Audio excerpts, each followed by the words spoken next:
Привет, друзья! Привет, GT50 клуб! В этом видео я хочу рассказать вам о своей истории с ведущей звездой с храповым механизмом на моем GT50. Купил я эту штуковину полгода назад, сразу же и испытал. Немного прокатился, но потом решил вернуться к стоку. Однако под конец сезона снова решил поставить. Теперь делюсь своим опытом, что вас ждет, если вы все же решитесь на этот апгрейд. Какие радости и какие печали вас ждут на этом пути. Скажу сразу, плюсов больше. Первый плюс и такой весомый, это цена до 700 рубликов на маркетплейсах доступна. Плюс ассортимент зубьев от 14 до 17. Переключение без цепи.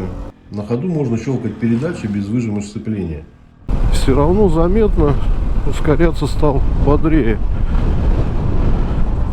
Это за счет того, что при переключении нет затыков, когда мы сбрасываем газ, чтобы выжать сцепление и переключиться.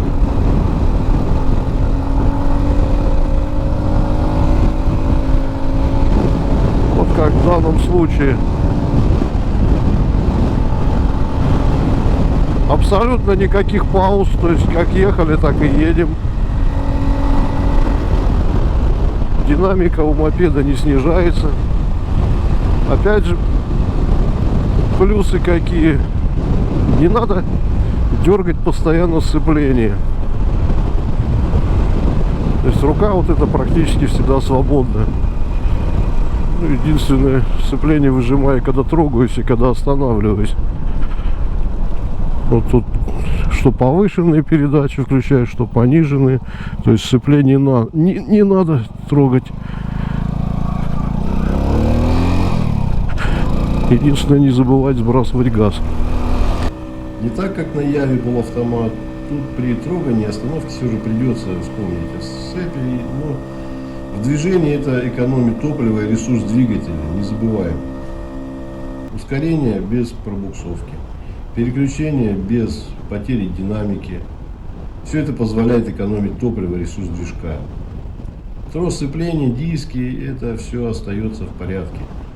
Плюс удовольствие от необычного поведения байка. Есть, конечно, минусы. На грунтовке хочешь тормозить двигателем, а не получится. Только тормоза, только колодки. На асфальте еще куда ни шло, но вот на неровной дороге рук и ног не хватит, чтобы на рычаги и педали давить. Глушу я двигатель. Все, заглох. У нас 4-я передача, и мы катимся. Запуск с толчка тоже невозможен. Если аккум сдохнет, мотик не запустится из-за муфты. Она обеспечивает только однонаправленное вращение и блокирует обратное. На GT50, кстати, отсутствует кикстартер, поэтому проблема актуальна. Хочется отметить, что локат вот с таких затяжных горок очень радует. Сцепление можно не выжимать, вот бросил газ и катишься попутно ветру.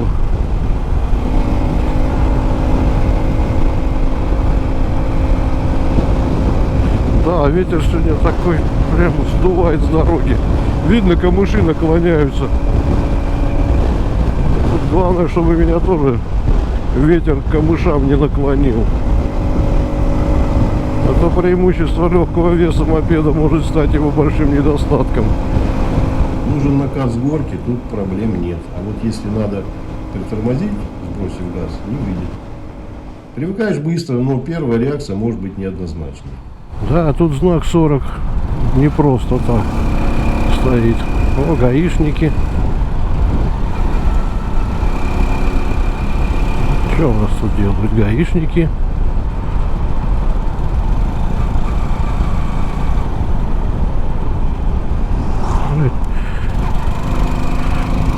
Стоят, улица темная, фонари не работают, они тут создают аварийную обстановку. Ну, вот лично я до сих пор юзаю эту звезду. Вожу с собой обычно под седлом, на всякий случай, простую, так что в стоке. Чтобы не застала меня поломка посреди какого-нибудь маршрута. То есть, если где-нибудь встану, поменяю, поставлю обычную и доеду. То есть, ну, как бы перестраховаться так вот решил. А пока радуюсь экономии, отсутствию затыков при переключении и плавной езде. Но честно задумываюсь о покупке усиленной звезды с храповым механизмом. Хотя не уверен, стоит ли оно того.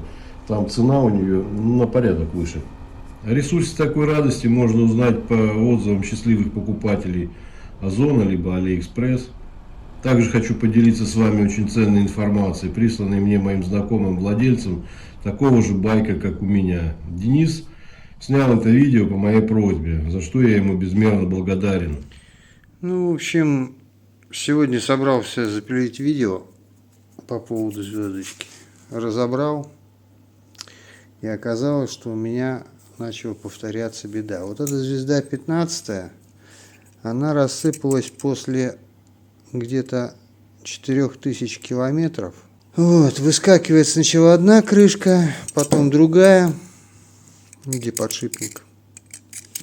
Вот, когда выскакивает эта крышка, выскакивают эти шпоночки, которые держат, и узел перестает работать. И становишься где-нибудь на трассе, ни туда, ни сюда. Соответственно, поставил я 16-ю звезду, начал вот ее сегодня как раз снимать, чтобы сделать видосик. Оказывается, у нее вот эта крышечка уже отлетела, она на валу болталась. И там осталось всего 2 шпоночки. То есть еще бы день-другой, я опять бы стал где-нибудь на трассе. Из-за чего это привело? Фиг его знает. Крышки вот эти вот отваливаются. И вот это вопрос. Напишите в комментариях, что вы по этому поводу думаете. И да, я знаю, как тяжело порой найти время, чтобы поставить лайк, но буду признателен за любую вашу поддержку.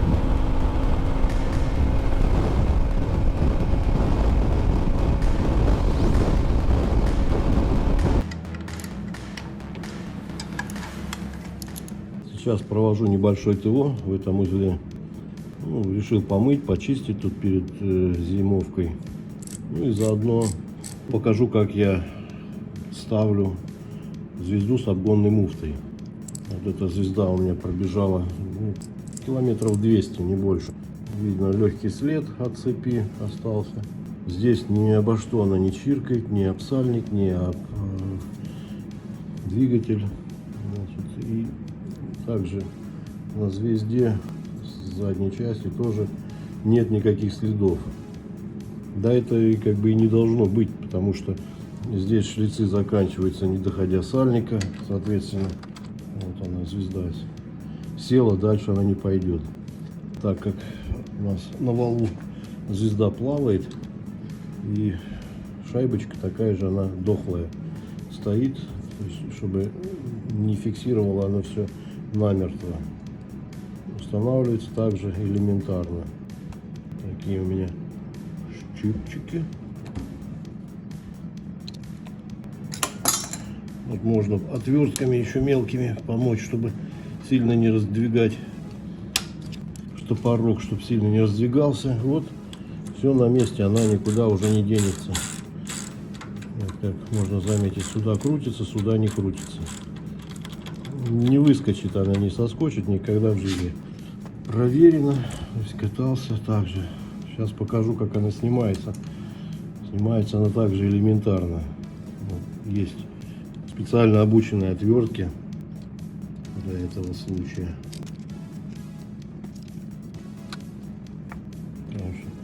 Тороплюсь, можно это делать не торопясь, но вот так же оно и скинулось довольно-таки просто. Сейчас почищу цепь, поставлю все на место. Ну, как бы цель видео была показать, как она ставится и как снимается. Не надо тут особых лишних приспособлений, все делается элементарно. Еще раз. Только надо вот такими щипчиками обзавестись. Да, я думаю, отверткой тоже получится обычной. Ну все. Все на месте. Соберу сейчас все в обратном порядке.